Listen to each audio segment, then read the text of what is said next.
We're up on top of the Bighorn Mountains about 12 hours. It's about 10 hours.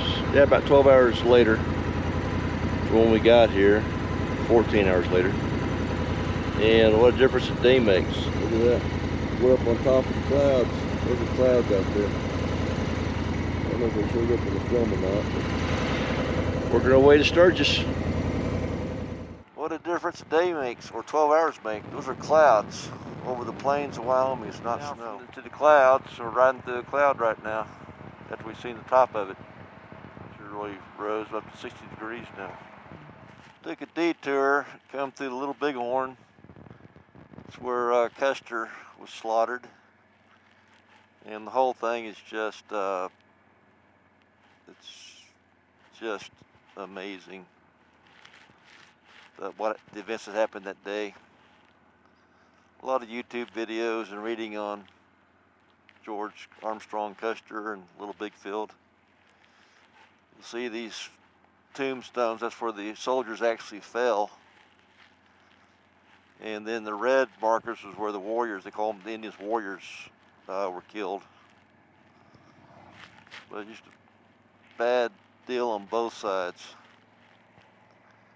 And I think that the battle at Little Bighorn was the 911 for that time period, like the 911 was for our time period.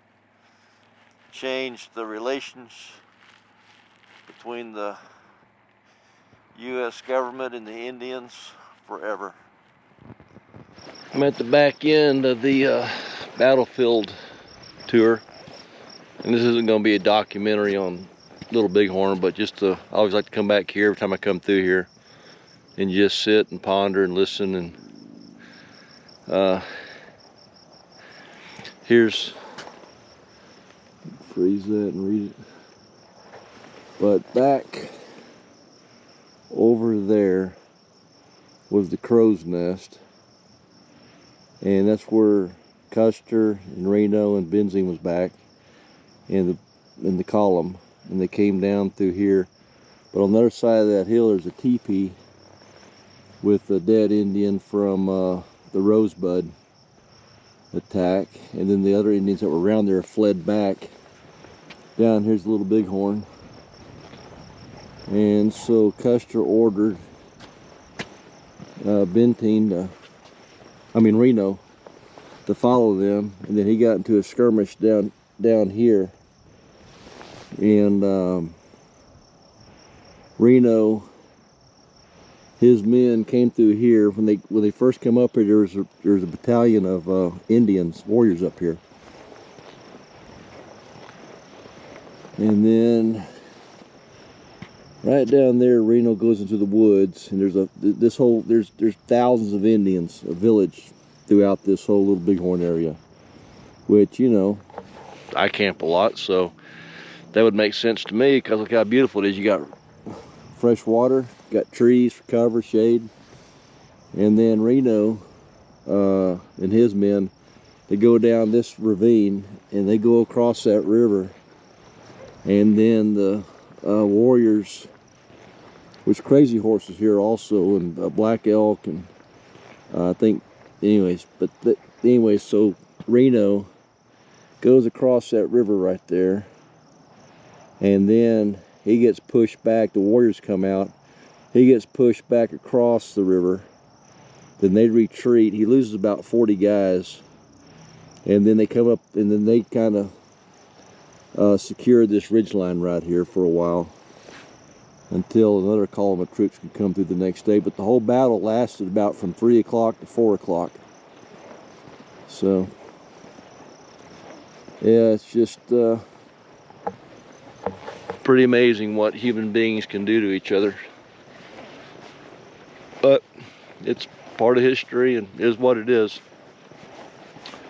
But you can just, but this whole field, you can just imagine as those warriors came up, just covering this hillside here, and then they worked their way back about 2 or 3 miles back that way.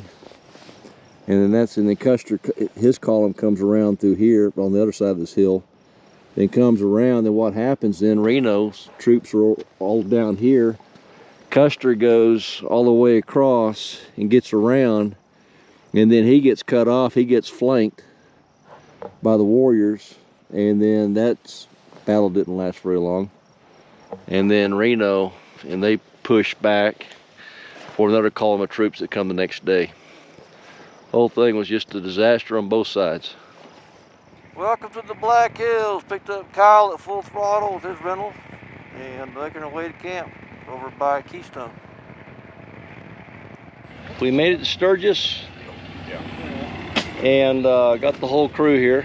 This is Pilot Jim. This is Computer Dave. We got Waving Gary. We got Crazy Kyle, and then that's Whispering Dave, obviously. So we're set up at Timber Ridge Campground outside of Keystone. Gary's got his haven, got my haven. WD's going to have his tent set up in a second, and Pilot Jim and Computer Dave has their cabin too, and then Crazy Kyle has a cabin too. So beautiful day in the hills, 75 degrees.